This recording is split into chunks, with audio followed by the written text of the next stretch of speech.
جہانگیر خان ترین سے آغاز کر لیں تو کرپشن کا پورا جو سارا عمران خان بار بار کہتے ہیں کہ مافیا مافیا مافیا، تو سب سے بڑے ان کی پولیٹیکل لیڈر، ان کی پہچان پارٹی کی عمران خان کے بعد تو وہ جہانگیر ترین ان کے اوپر الزام ہے۔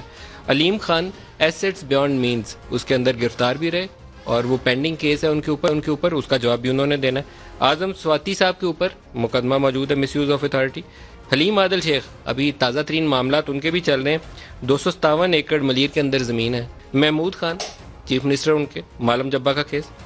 اجمل وزیر صاحب ابھی ہٹایا گیا، ان کو ایک آڈیو کلپ آ گئی تھی۔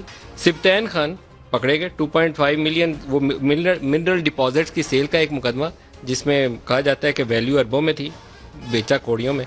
پرویز خٹک صاحب misuse of power as chief minister, اور بی آر ٹی کا جواب تو شاید اس صدی میں تو نہ ملے، ہماری آئندہ نسلیں شاید اگر وہ بن گئی کبھی تو اس کا جواب بھی سن پائیں کہ کیا بنا اس موٹر وے کے ساتھ، میٹرو کے ساتھ۔ خسرو بختیار صاحب شوگر کمیشن کی جو رپورٹ آئی ان کے بھائی کی طرف انگلیاں اٹھی، اور اس سے پہلے نیب کے پاس ایک پینڈنگ کیس ہے جس کے اوپر عمران خان جب چاہیں نیب والوں سے پوچھ سکتے ہیں کہ وہ شوگر ملیں بنی کیسے تھیں۔ رزاق داؤد صاحب یہ کانٹریکٹس جو ان کو ملے، اور خاص طور پر کانفلکٹ آف انٹرسٹ کی اگر مثال دی جائے تو وہ 309 ارب کا جو منصوبہ ہے ان کے وزیر بھی ہیں، مشیر بھی ہیں، اور ان کے پاس کانٹریکٹ بھی ہے۔ ندیم بابر صاحب بدترین اگزامپل اگر دینی ہو نا کانفلکٹ آف انٹرسٹ کی تو اس میں وہ پورے اتریں گے۔ ابھی ریسنٹلی جو پیٹرولیم مصنوعات کے اوپر کرائسس آیا اس کے اوپر ان کا نام ہے۔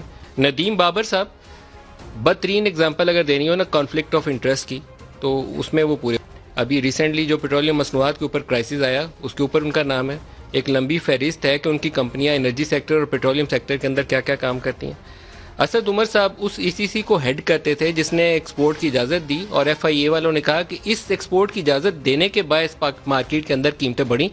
نور الحق قادری صاحب اپنے دوست کو پلازا دے دیا۔ عامر کیانی صاحب میڈیسن کے اوپر کرپشن جس کے نتیجے میں کہا جاتا ہے، سننے میں آتا ہے کہ 4 ارب کی کرپشن ہوئی۔ غلام سرور خان، یہ میں ان کی جعلی ڈگری کے اوپر آج بات نہیں کروں گا لیکن باقی معاملات ان کے اوپر بھی موجود ہیں۔